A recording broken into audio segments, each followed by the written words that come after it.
Okay, I think we can start the meeting and call to order. Is that correct, Mitch? Yes, we are now streaming. It's ready to roll. All right, well, thank you very much. We will now call the meeting to order. It is the Salem Parks and Recreation Advisory Board meeting on June 11th, 2020. Very good to see you all again, and nice that we can have our virtual meetings. We're going to start with our roll call. So going down the list, Mickey Varney. Present. Alan Alexander. I'm here. Tony Cato is absent tonight. Diana Dickey. Here. Woody Dukes. Here. Dave Freidenmaker. Present. And Paul Rice. Present.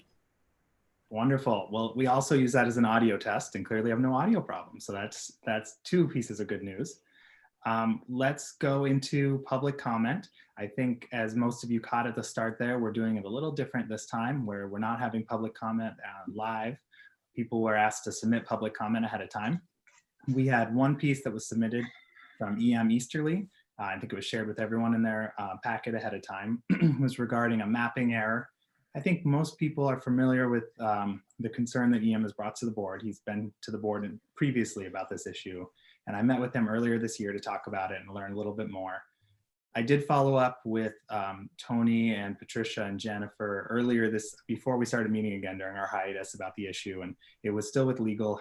Everything has slowed down a little bit at this point in terms of addressing, well, just everything has slowed down in terms of COVID and whatnot. And so as far as this issue, I was alerted that the issue is still under consideration. It's still being addressed. It's part of a package of errors and mapping errors that are going to be addressed in the next comprehensive park system master plan, and also tied into the Our Salem project and other mapping inconsistencies that are being addressed. So albeit a little bit slow, potentially slower than usual, it is in the process, and I've been assured that it's underway. So I think that we can continue to keep an eye on it, but knowing that the legal team is on this, making sure that it was done correctly and that any mapping errors can be rectified. And then I think after that point, it would be we can see if there's any need to intervene, but assuming that it will hopefully be resolved appropriately.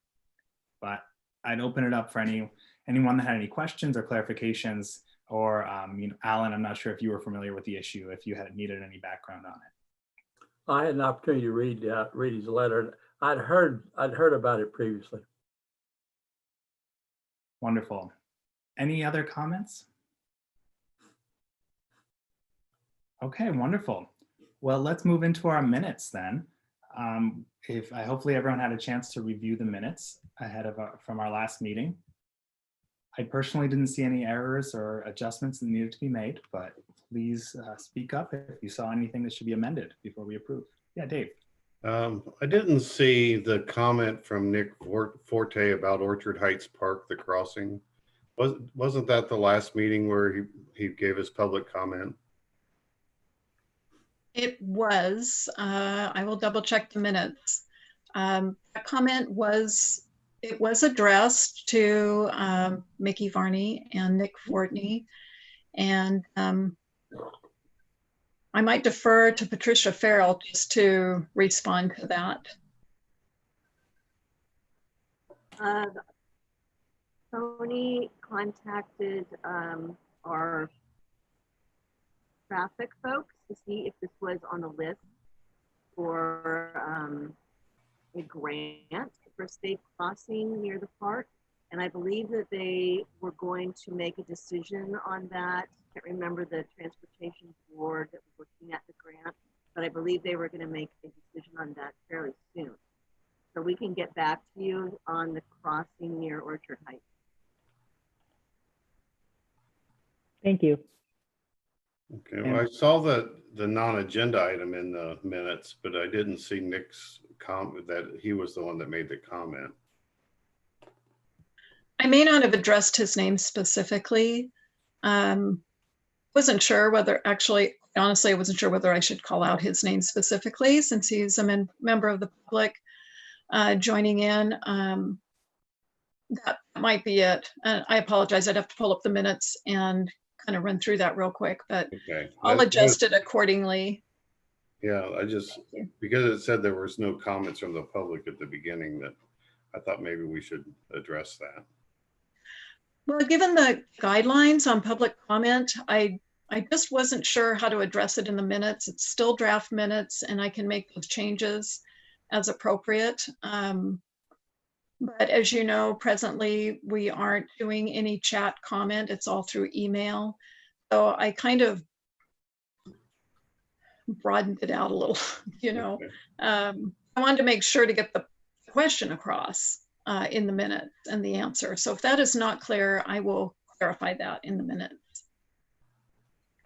Okay. Thank you for catching that, Dave. I appreciate that you're paying attention to those details, and I think it's important to document that the members of the public did comment. So it was also a little challenging, Tony, last time too, because we did 3 different public comment periods, I think, right? Beginning, middle, and end, essentially. So that made it challenging as far as the minutes. I wonder if even putting italics or something after the public comment, just saying that comments were through chat or something, if that kind of public record just stating the process was different could be a useful way just to have the records appropriate. Yeah, that's a good point. Wonderful. Any other comments about the minutes before we move to adopt?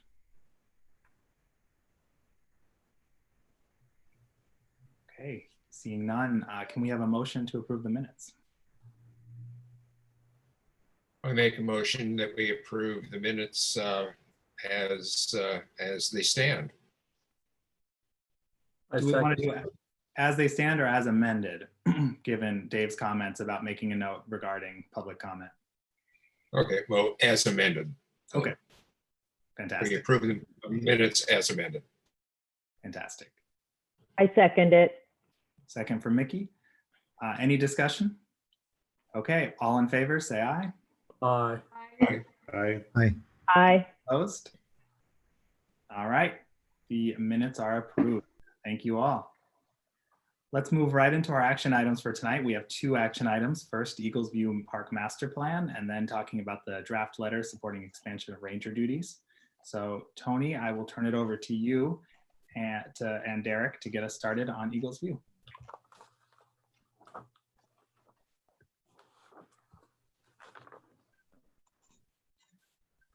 Thank you. Eric, let me know when you think we're up and going. Is that presentation showing up for everybody? Looks great on my end. Yes. Thank you. Good evening, everyone. My name is Tony Whitler. I am a parks planner with the city of Salem, and I'm here tonight with Derek Surgison.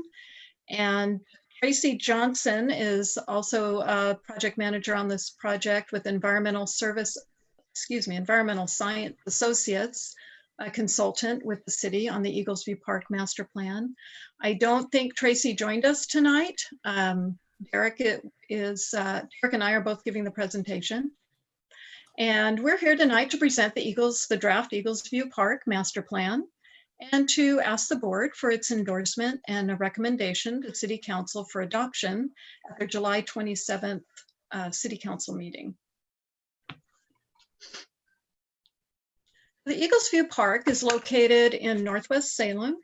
It's just south of Eola Drive, Northwest. It is undeveloped, approximately 5 acres in area and classified as a neighborhood park in the Comprehensive Park System Master Plan. A neighborhood park serves a local half-mile service area, as you can see in the slide. Within that large circle is the service area, and you can see that it's limited due to the urban growth boundary and the city limits to the south and the west. The shaded purple area is the actual service area, the area served by the residents. It's also the notification area for the public planning process. And that involved a postcard mailing to all the residents in that area. And the postcard announced 3 public meeting dates and times. All of them were located at the West Salem Roths. The postcard also provided an opportunity for folks to sign up to receive email notifications. And also there was a website address on the postcard specific to Eagles View Park planning process. And the website was updated regularly with public meeting notices, meeting summaries, online surveys, survey results, etc. And presently, the draft master plan graphic is up on the website. So here you see, this is the overview of the planning process. And it begins with the first public meeting that we call a visioning meeting. We provide background on the park and existing conditions, opportunities, and constraints or challenges to the sites for development. And then we conduct a visioning exercise on how the neighbors want to see their park and what features they'd like to see. And this was also done through an online survey as well, where approximately 50 people responded to the survey. And we took that information from the first public meeting and survey, and we developed 2 design alternatives and brought them back to the second workshop. And those were also incorporated into a second and final online survey. And we asked the neighbors to select their preferred design alternative and tell us what they liked and what they didn't like about each design. We took all of that information along with online survey information. There were 93 people that participated in the second survey. We took all of that, all of those comments, and then we developed or formed a preferred alternative, which we brought back to third and final public workshop. And that was well received. We had a lot of positive comments on the preferred design. So we moved that forward to the West Salem Neighborhood Association, who also endorsed it unanimously at their West Salem Neighborhood Association meeting on May 18th. And that was also a Zoom meeting. As you can see from the slide, now we are here at the Parks and Recreation Advisory Board meeting. And then from here, upon endorsement and recommendation, we'll move to City Council for adoption. So at this point in time, I'd like to turn it over to Derek, and he's going to go into more detail about the site and the draft plan. Thanks, Tony. Can everyone hear me okay? Make sure I'm not muted. Yeah, my name is Derek Surgison, and I'm a landscape architect with Environmental Science Associates. And I've had the pleasure of working with the Eagles View community for the last 4 to 5 months and the Parks Department to develop this master plan. As Tony mentioned, it's a pretty active community. We had a lot of engagement and a solid turnout at all the open houses. A lot of good feedback was provided, and it's clear that the neighborhood is really excited about this park. Some folks have been waiting for 10 plus years to get the park developed. So they were really excited to start seeing some progress on that. The site is really characterized by 2 rolling slopes that lead down to a central drainage basin, which is here. The slopes come down at the north side is really the high point. And because the site is really unique in that it's just a blank canvas at this point, there's a lot of potential here, and there's a lot of great views that are provided because it's such a blank canvas. From the northwest corner, you can pretty much see all the way across the park. And on a clear day, you get some views of the Cascades, Mount Jefferson, Mount Hood, St. Helens, and all the way down to Sisters. We've been reported to be seen. I haven't made it out myself on a clear day, but we've got some photos. So access is really the key thing for the park, making sure folks can get into the park and get out of the park safely. There's 4 key access points. There's 2 easements on the west side that provide access through the neighborhood into the park. And then on the east side, along Eagles Wing Street, there are 2 access points to the north and the south, as well as the sidewalk along the street. As far as the topography goes, the northwest part of the site is the flattest, the gentlest slope, the most developable area. And then it tapers off into these red areas where we get slopes that are 10 to 15%. And those do present some challenges with accessibility. One of the main goals for the park is access, providing safe and accessible routes throughout the park. So we've been working with a plan that tries to address ADA accessible slopes without the use of ramping systems and handrails. The drainage basin in the center is it's a little bit outdated. It's not meeting the current standards for performance, and it's overgrown with a large blackberry thicket. So part of the plan needs to address how we can make that drainage feature or drainage basin a feature for the park, as well as provide a safe crossing over the drainage. For large storm events, there's a bit of erosion that can be seen out there, and community members have chipped in to try and remediate the access across it. But for the master plan, we want to look at a more permanent solution to get folks around the park. And with that, I'll jump into some of our public engagement survey results. We asked the community what was most important for them. The playground really stood out for folks. A lot of dog walkers, so walking paths and access is really important. There's a lot of interest in the landscaping and native pollinator habitat, essentially some thickets that can provide for the entire life cycle of pollinators. Multi-use court was also quite popular. A lot of residences have basketball hoops on their sloped driveways, so a multi-use court that could be used for some pickup games that's flat would be beneficial. And there was also some interest in the disc golf. The site's not large enough to handle a disc golf course, and it's not really in the confines of its definition as a neighborhood park. However, there's an opportunity to have some practice, kind of short putting areas for disc golf. Another kind of big feature was the picnic shelter and an open field to play. So we'll jump into the master plan. All right, so let's see if I can get my pointer to work here. Looks like it's, oh, there we go, okay.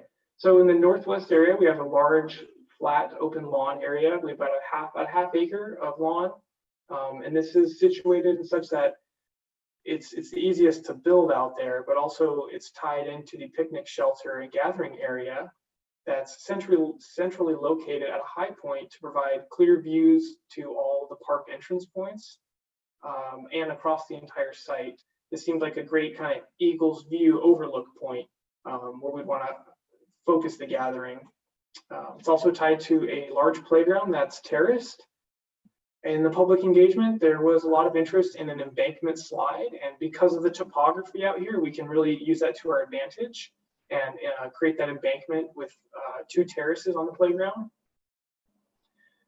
The other feature here is the multi-use court, and the multi-use court is located at a lower elevation and kind of tucked into the bank.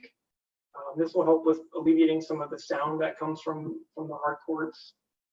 And also removes it from the playground and the open lawn area a little bit, so it's got its own little pocket. The drainage feature is, the drainage enhancements is really a landscape feature of the park. It serves the whole community's drainage to the north and west. A lot of the roadway drainage comes through, and this will be a filtration system to handle large storm events. And it's looks like that's going to be provided through a different funding source, which helps with the park's budget. We've got a bridge crossing over the drainage, a nice permanent structure that's safe and accessible with guardrails. And as you move to the south side of the park, we have a few fitness pods located and the disc golf practice baskets. And this is a sloped area, so there's not a lot of uses that we can put out here, but it does create some variety for disc golf. There's also a desire from the community, being in Salem, that the cherry trees and some relation to the festivities. So trees were a big item we discussed, and we didn't want to block out a lot of the views across the park. So we've located this accent tree alley at a lower elevation so that when you're up at the lawn, you can still see over the park, but you do see a nice line of accent trees. Other landscape enhancements are the native planting areas for pollinators, and these are essentially kind of rough thickets that are throughout the park. They're patchy. They're not only pretty flowers. They do serve the life cycle is the intent there with native plantings. And I will mention again, the access points and the slopes are pretty critical. We want to make sure we're not using ramping systems to get folks around the site. And with that, I will mention there are picnic pads and benches throughout the site along the circulation routes. So with that, I'll turn it back over here to the board and if we have any questions. Derek, can I just interject? Sure. Can you go back to the plan? Thank you. I just want to note that there are actually 2 disc golf baskets and not 3. We initially had 3 and then realized that the comprehensive plan only allows for 2 practice baskets. So their updated plan will include just the 2 baskets. And the neighbors are aware of that. Thanks, Tony. Thank you both so much. Really great to hear all of that. And I will just add that I was able to attend one of the meetings at Ross, and it was really encouraging. Everyone was very engaged. Everything was very positive. There was some young children there that were excited to use it. There was older users for the park that were excited to go use it. So it was nice to see that spread. I personally am actually just at the tip of the half-mile radius of this, so I'm excited to use it myself as it gets developed. So I think you've done a great job, but I'll open it up to the board for any questions or comments.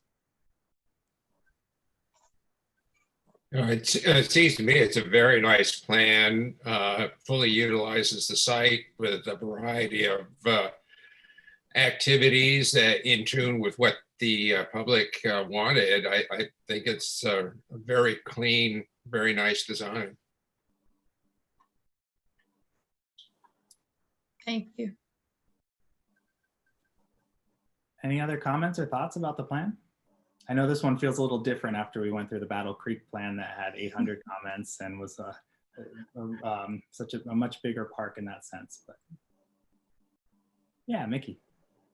Thank you. I just wanted to comment. I did attend a meeting too, and I was impressed by the turnout.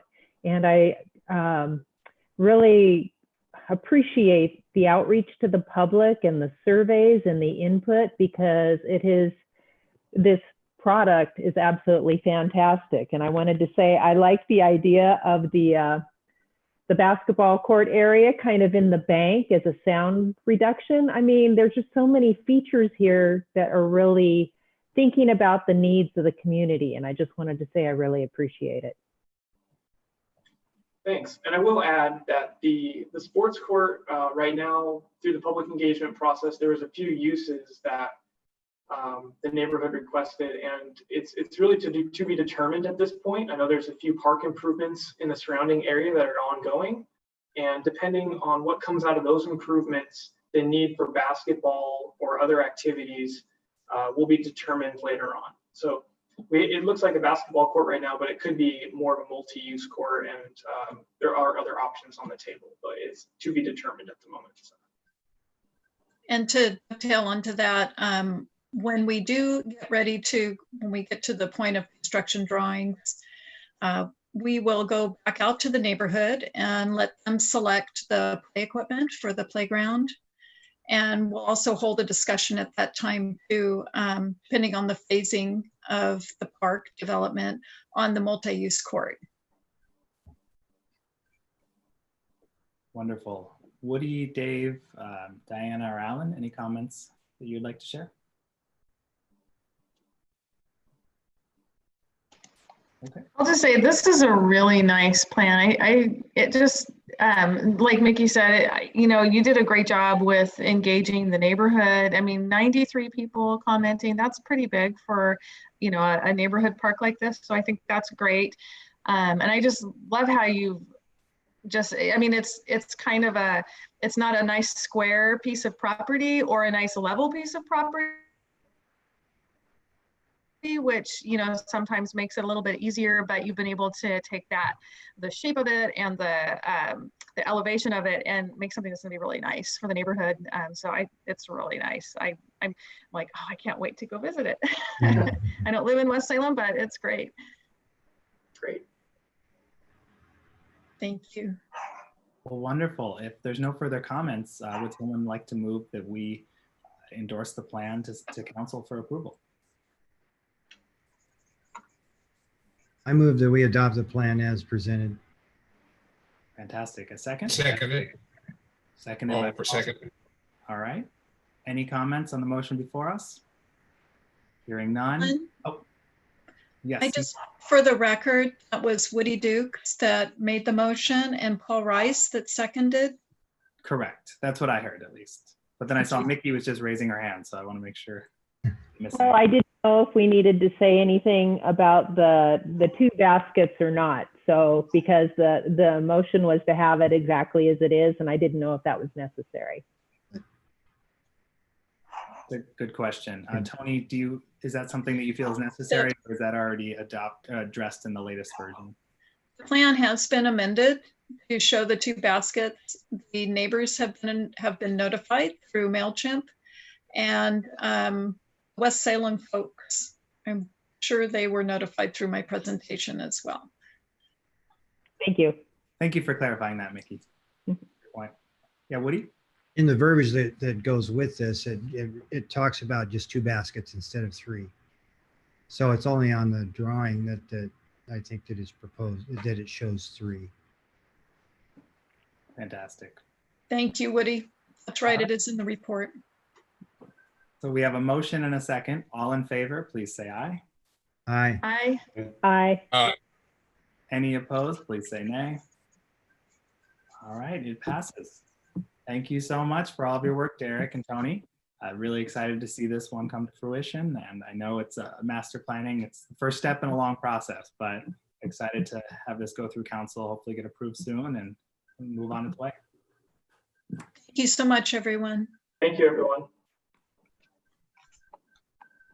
All right, so the next item is the letter in support of the park ranger duty expansion. So Alan and I worked on this letter between now and between the last meeting and today. And it's a fairly simple letter, essentially just endorsing the expanded duties. You'll see it's a draft on page 64 in the document, if you have that pulled up. I think the one thing that Alan and I were talking about was how to balance the language at the very end, just essentially saying, well, we support all of this. We really want education and outreach and current responsibilities to be the primary focus. And so I just welcome any comments or feedback. If there's any verbiage that you would suggest changed, please throw that out there and we can submit this in support of expanding the park ranger duties.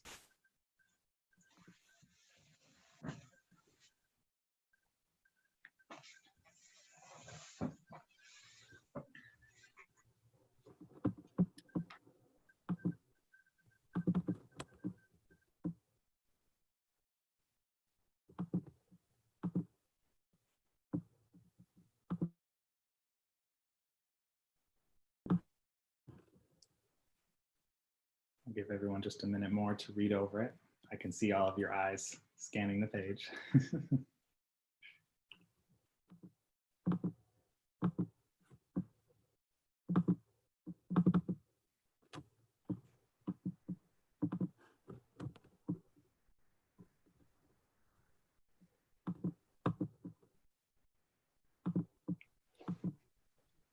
Would anyone like to add any comments? Yeah, Mickey.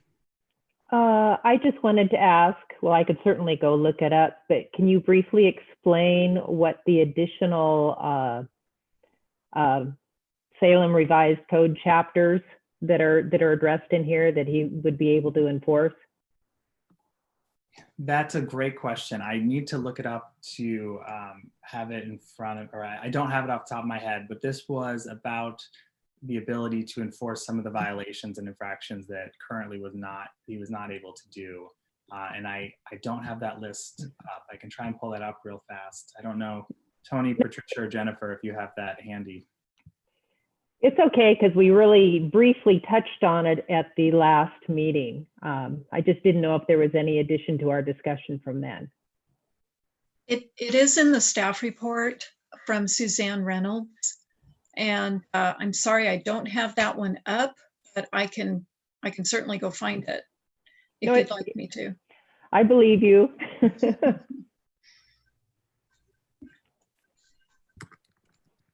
there any other comments?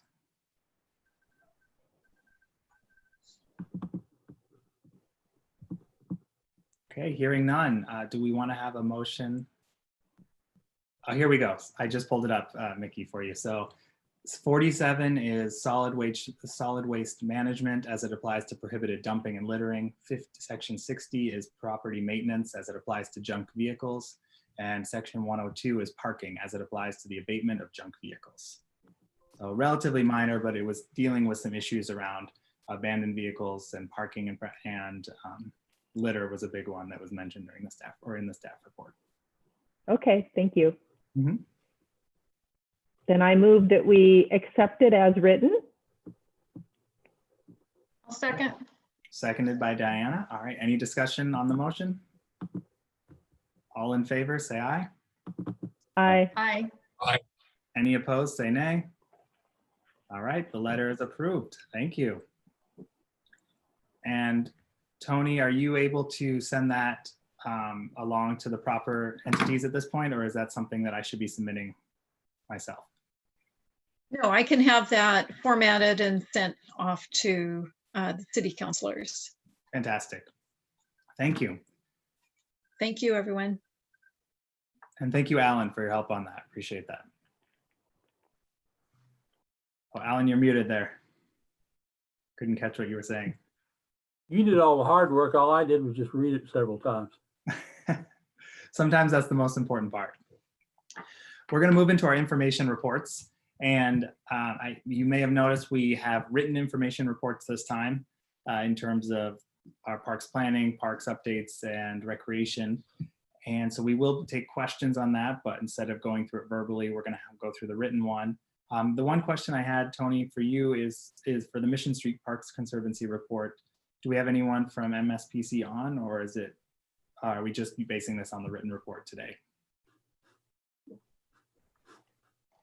Oh, sorry, Tony, you're on mute. So sorry.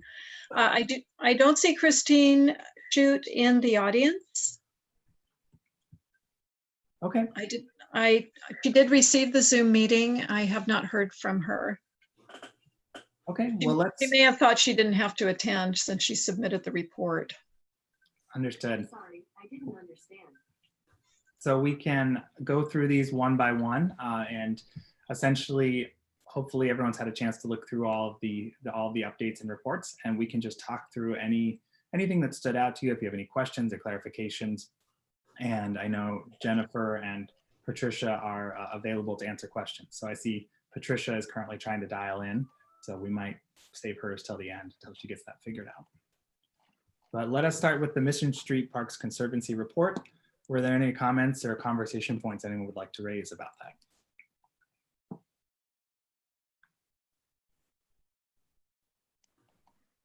I will start with one, and as Tony or I guess Amanda, in terms of the minutes, if we could just have these reflected, and perhaps we can follow up with Christine. But mostly for the city, there was 2 points in here where I mentioned the city, steps the city needs to take. So one of them was talking about the interpretation areas, and it was saying that Salem Park staff says they will install the posts beginning the week of June 8th, and the volunteers from MSPC will follow along and install labels on the posts. And Jennifer, maybe this is a question for you, but I was curious if that was proceeding as scheduled for June 8th for this week, or if that was being pushed back just due to COVID and everything else.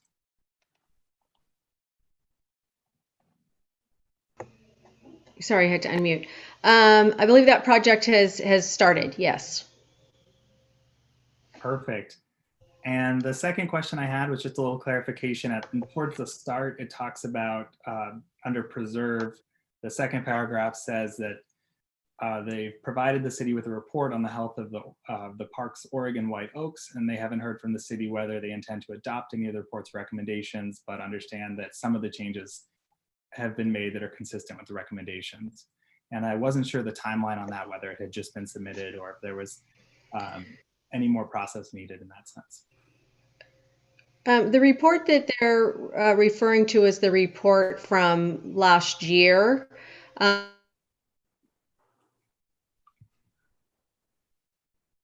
Having a hard time hearing you. Now you're back. Oh, sorry. My connection as well as Patricia's keeps cutting out. Sorry. That's a report that they submitted last year to the city that they had initiated. The city didn't take any formal action per se. There wasn't really a formal action that needed to transpire.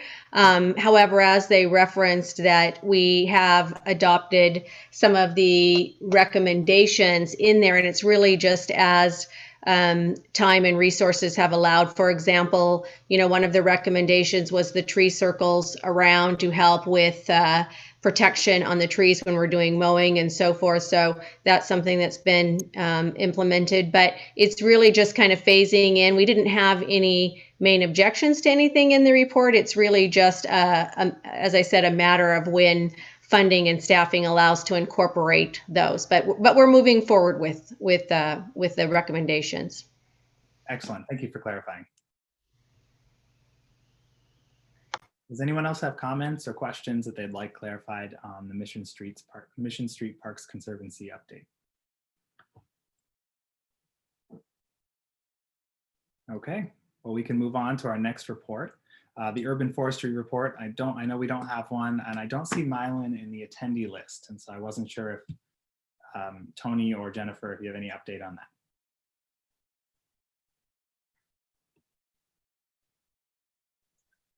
Sorry, trying to unmute. I have not heard from Mylan. I thought he was attending the meeting. I apologize. Maybe Jennifer knows.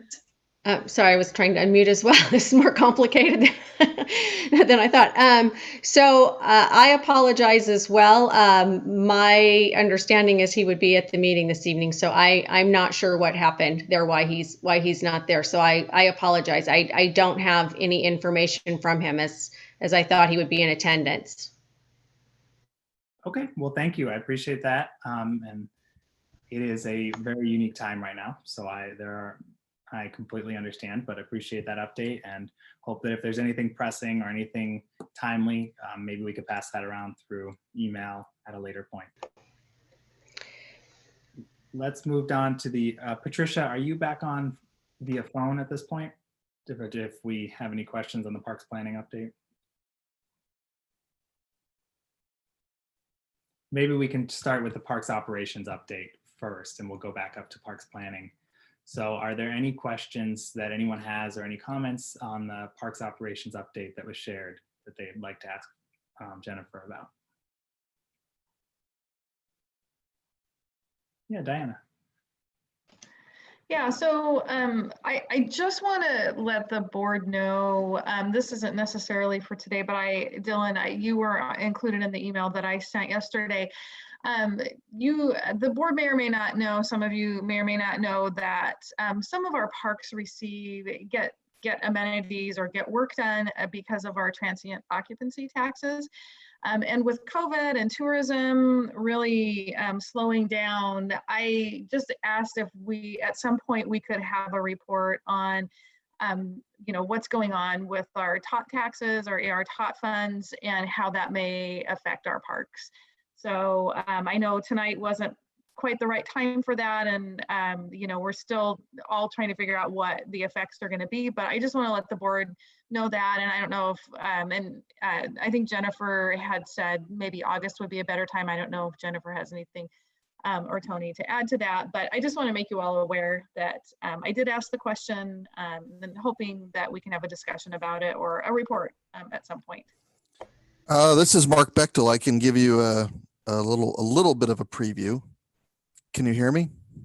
Yes, we can hear you. There's been some preliminary looks at the impacts of the COVID restrictions on travel and tourism, and the transient occupancy tax has been heavily affected by that. The Cultural and Tourism Board at their most recent meeting indicated that it's possible that we may be looking at as much as a 25% across the board reduction in expenditures for the coming fiscal year. And that assumes that there is a return to people using hotels and motels. So across the board, meaning they're recommending that everybody's budget get reduced by about 25% for expenditures. So the budget that was approved by the city council hasn't been modified. It's just a recommendation from the TOT board for the different departments and different entities that receive grants that they consider making 25% reductions in expenditures. But that's yet to be, approved or directed. Thank you Thank for that, you. Mark. That's And great. Tony, I believe you told me that was going to be on the August update as well, as we'll have a little bit more information there. Sorry, the August meeting. And Yes, and I don't know, Jennifer might want to chime in, but that's when we moved our summer programs update out just for that reason, because we just don't have an idea yet on the impacts to rec. And so we decided August just might be a better time to address it and the TOT. But thank you, Mark, for updating us. Yeah, like I said, that's just preliminary. So August would be a great time when we really would know more and see if revenues start bouncing back or not. thank you for raising that question, Diana. It's a very important one. I had a question, something that I had shared that I'd seen from the Oregon Recreation and Parks Association about North Face has sponsored some grants that they're offering in terms of cities reopening parks. And I sent that along to Tony and Jennifer, which they'd already seen it. And so if one of you could share if that's something that's in the works, if that's something the city plans to apply for, and if there's any role for SPRAB to help with that. I know it's a pretty quick turnaround, and it looked like the information was given out today, or the webinar. So I'm happy to update on that. So we are going to pursue that. In fact, just today we were discussing some possible options for those.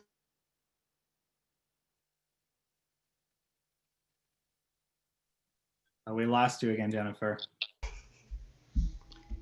Can you hear me now? Yes, we can. Okay, so what we thought we would look at doing is, yes, moving forward with that grant request, the application, and supporting for temporary toilets to support our recreation program. So for Chemi toilets, as well as looking at some sanitization types of items. So kind of coupling those together in order to put on the grant application. So we are moving forward, and we're currently in the process of putting that together for submittal. Perfect. And I imagine you'll just keep us in the loop if there's anything. I know with the Bill Regal grant that we ended up writing a letter of support. So if that's something that's helpful, if there's any way, I imagine everyone's trying to apply for this money right now. So let us know if we can help. We absolutely will. Thank you. Great. Any other questions on operations before we move on?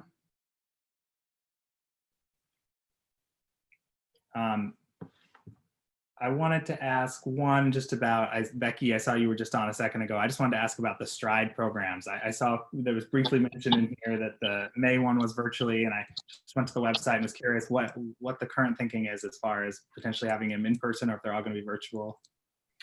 Yeah, actually, am I coming through? Can you hear me? Yes. Okay, perfect. I actually just talked to Melinda yesterday about that because she's got another one coming up here in a couple weeks. I think it's on the 25th, 27th, one of those dates. So, and that one's in Bush Park. So she and I had a conversation yesterday, and we're looking at, I mean, if we're able to move to phase 2, then potentially we would like to go ahead and hold it. The first one was, yeah, as you mentioned, done virtually, but, and it was well received, but it'd be really nice. And I think our participants would enjoy actually getting out in the park and doing it with others. But what we talked about was maybe doing 2 alternate start times, you know, so the groups, depending on how many people we get, you know, sometimes if we have 50 people, if we did 25 in group A and 25 in group B. But that's what we're looking at. We're fingers crossed we'll be able to actually hold it at the park. Fantastic. Thank you. Yes. Okay, well, does anyone have any questions about the parks planning update? I'm Patricia is hopefully back on via phone, but there may not even be any questions. Patricia's having difficulty. I just sent her the number that Mitch sent, and I'm not sure if she'll be on. I can try to address any questions that you might have. I think I can actually hear people now. Oh, there she is. Hurry and ask me a question if you have one. Yeah, Diana. Sorry, this is just a comment, not a question, but I'm noticing the planning update. We're working on getting the master plan for Gear Park. So there's a link. They're just now starting with the virtual open houses. And so, and I'm the SPRAB liaison to that project. So I would encourage you to go to the link. There's a lot of great information about what they're working on for Gear Park. It's a big park. And so if you have other things that, you know, I mean, there's the survey, but if there's things you would like me to relay to the team, I'm happy to do that. Let me know. I'd sent them some comments. One of the things that I've noticed, because I've used the park quite a lot, is there's not a lot of shade out there. And, you know, there are some options for, you know, potentially putting shelters out there. Maybe there's vegetation or something that can provide that. Anyway, so there's a lot of opportunity out there. So I encourage you guys to take a look at the survey and look at what is proposed. Wonderful, thank you. Let's move into the informational report from Mark about status of unsheltered persons camping in city parks. Did anyone have any comments they'd like to share about that report?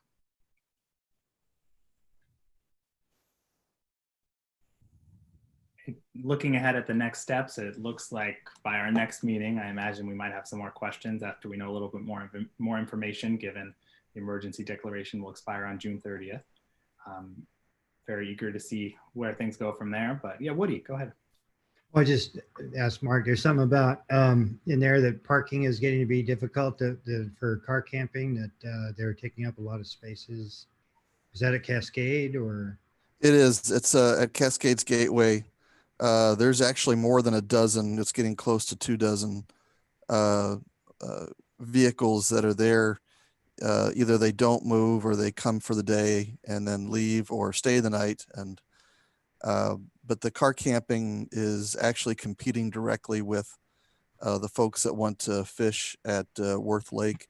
Worth Lake was stocked, I think, twice so far this season, and that's actually been more of a flashpoint between park patrons and the unsheltered or mobile unsheltered. The rest of the folks that are camping at Cascades Gateway are kind of up in the hinterland part of the park along the Mill Creek and the north end. But the flashpoint where there's been some irritation and conflict has been car campers competing with the park patrons. So I'm thinking about the old swimming area with the old, you know, some of the paved parking back in there. Is that a consideration for them to be parking back in there maybe? Because the park is open 24 hours a day, I'm assuming. The only parking lots we have open right now are what I call the west gravel lots there, that directly west of Worth Lake. We did, I believe, Jennifer, correct me if I'm wrong, but we did open up another part of that west parking lot because it was just getting too congested between the car campers. Yeah, we did. You're correct. We did. So, as far as we're trying to not let the car camping encroach into the disc golf area or any other part of the park. We still have the bridge closed to the reservation areas. So the folks at camp still access that area on foot and bike, but we're not letting the car camping back where the shelters are. Thank you. Any other I comments? noticed on Cascades and Wallace about comments regarding damaging of the natural and other areas by cutting down trees and painting and things like that. Is there any talk? Is it just because there's too many people, or of course they're scattered, but is there any talk about perhaps limiting that, or or basically evicting people if they aren't compliant with just respecting the area that they're in. Yeah, it's difficult because the a lot of the campers are cutting down vegetation to make room for their tents. They cut down vegetation and trees for firewood, even though they're not supposed to have fires. Many of them do. They if you go into the very north end of Wallace Marine Park or the very north end of Cascades Gateway, is where you will find semi-permanent and in some cases very, very permanent structures, all made of local trees and wood. They have gates and fences, and the police have not been either able to or of a mind to really enforce that. So what you're going to see over time, the longer we have that many people camping in those parts of the parks, is we'll see significant damage and some deforestation and some losing of the native vegetation. Will have to be, if we are able to go back in and do damage repair and mitigation, we'll have to make sure that we can get native vegetation back in and not have invasives take over. But it is a combination, like you said, it's kind of a combination of a lot of people camping there, their behavior. There are some people that are very compliant with the rules. There are others that don't believe life have any rules. So it varies.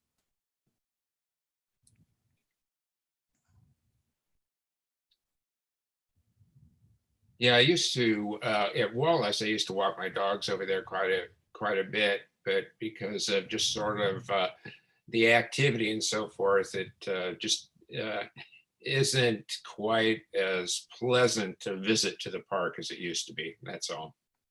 Yeah, and you bring up a really good point.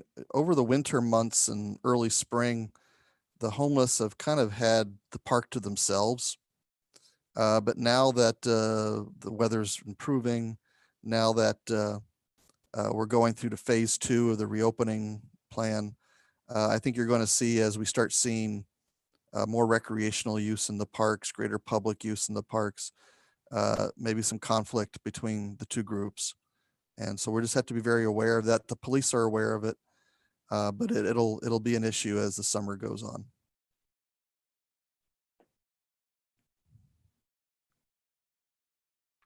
And Mark, am I correct then? After the June 30th, we should have a little bit more of an understanding of what the next, where this will go next in terms of whether that will be allowed still, correct? Well, certainly officially we will know. I'll be honest. I don't know if City Council has any recourse, but to continue to allow the camping in both parks. They really can't enforce heavily on anything until we have enough shelter space and affordable housing available, where we could say there's places for people to go. And most of that housing will not be available until the late fall. And so I would anticipate, I could be wrong, but I would anticipate not seeing much change over the summer in the number of people camping in the parks. And then this fall, it'll probably come to a head as the council has to decide what to do when the winter weather approaches. So it's not an easy situation. It's complicated.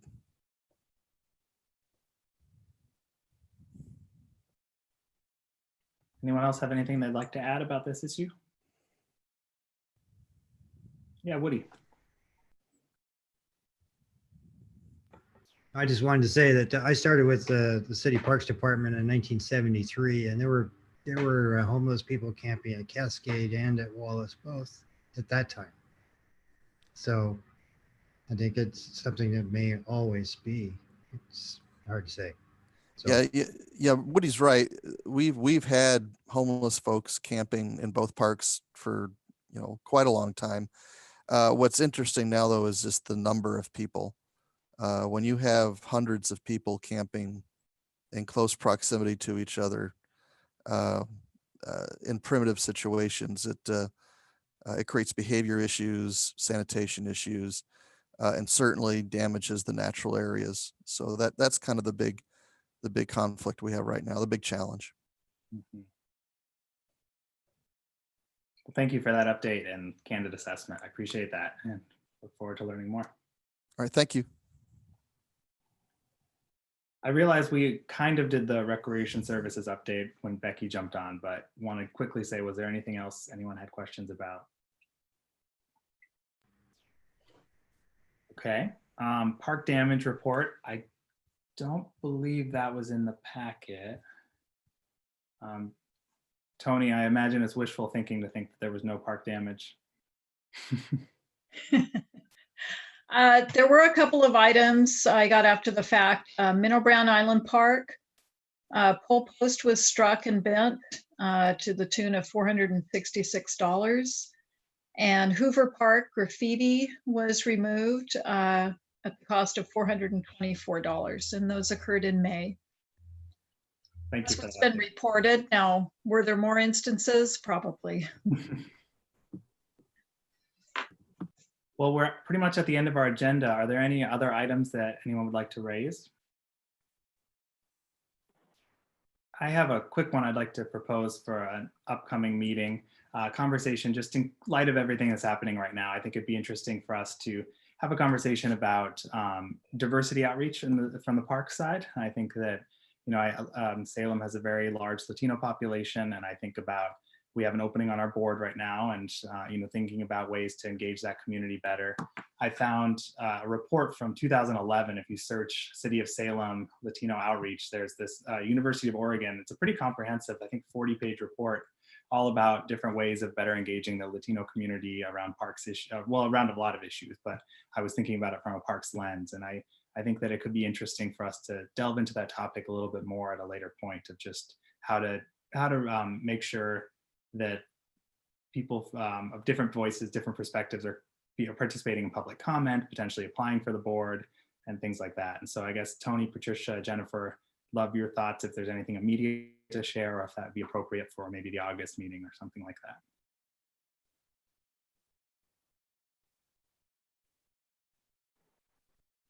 That's always a topic worthy of exploration. The boards and commissions group is the one who actually makes decisions about who is chosen to be on boards, and I'm not even quite sure what lenses they use for deciding. And you all filled out the application. You need to ask about ethnicity and, you know, obviously where you live, but there's no requirement that I know of that there be you know, a geographic distribution or a more diversity on boards. I know that they probably look at that, but I'm not sure that's a qualification. Well, Dilling, getting back to the observation just of the parks, I certainly know that I think the whole diverse community does use the parks. I see a lot of diversity in bush pasture, Minto Brown in terms of hiking the trails. It seems to be quite a broad spread of people using it, at least from my observation, and same way over at Orchard Heights. So, and Wallace, of course, there's a large amount of activity on the soccer fields down at the lower level from the Latino population. So, but we certainly would like to encourage them, you know, people to, you know, be more, you know, like on boards and things like that. That's for sure.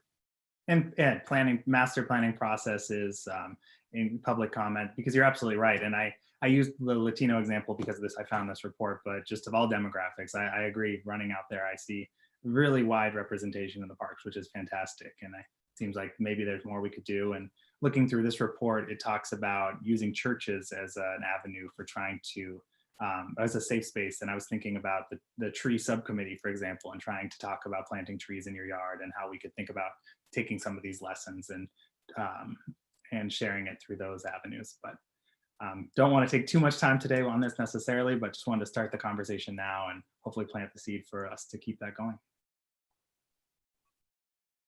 Yeah, Tony. If I can add, we do a lot of research because we try every avenue to outreach to the different groups, and it's not an issue that's just that Salem's dealing with. Going to the Parks and Rec conferences, national and state, that is a topic that many address, and when that is presented, the room's always packed. There are so many agencies that are struggling with that. But you're correct, churches and schools, that's another location we could keep in mind for some outreach when they're available. Absolutely. Well, thank you for that. And I work at a nonprofit in my day job, and it's a lot of similar conversations that just about that, how to increase diversity and equity, and those sessions are always packed. And I think that no one has a good answer, but I think everyone's trying and getting a little better each step of the way. But right now, especially, it's a good conversation for us to be having. Yeah, Patricia. I just wanted to add something that wasn't on my report, but I know that Mr. Alexander was interested in Secor Park. The bid was awarded to Emory for construction, and it came in right about within $20 of our official estimate, so that's pretty good. And they are going to begin construction out there probably the week after the 4th of July weekend. Fantastic, thank you. Alan, did you catch all of that? I know she broke up a little bit, but. I think I did. I actually had an email from Rob today, and he sort of outlined most of that. And I've got a neighborhood association meeting next week, and so I'm anxious to share that because it's, we've been waiting a long time. So we're just so excited about the possibility of starting construction at that park. Fantastic. Anything else for the good of the order before we adjourn? Yeah, Woody. I guess one question about my wife saw in the paper that they're going to do the Awesome 3000 this year. Pretty soon. Becky, if she's still there. I am actually, I had recently talked with Salem Kaiser Education Foundation, probably, I don't know, 2 weeks ago. And at that point, they had moved it from May, the first Saturday in May, to the first Saturday in August. However, 2 days ago, I think it was, Tuesday maybe, got information that the Salem Kaiser Education Foundation was going to be dissolving at the end of this month on June 30th. So there was some more information that was provided at that time that the family YMCA would be taking over some of those programs, after school daycare, and Awesome 3000 is obviously their biggest fundraiser. So I don't know. I don't think that it's going to happen this year, just because of everything else with the pandemic. But it's a possibility. It sounds like that maybe the YMCA may try to run that next year. But we have not heard confirmation on that yet. Okay, thank you. Yes. There was a fairly good write-up in the Statesman Journal about outlining their plan to disband. Correct, yes. Great question. Anything else that anyone wanted to bring up? Okay, well, our next meeting is July 9th. So we will talk to you all after the 4th of July holiday. I hope everyone stays safe and healthy. And this meeting is adjourned. Thank you all so much. Thank you, everyone.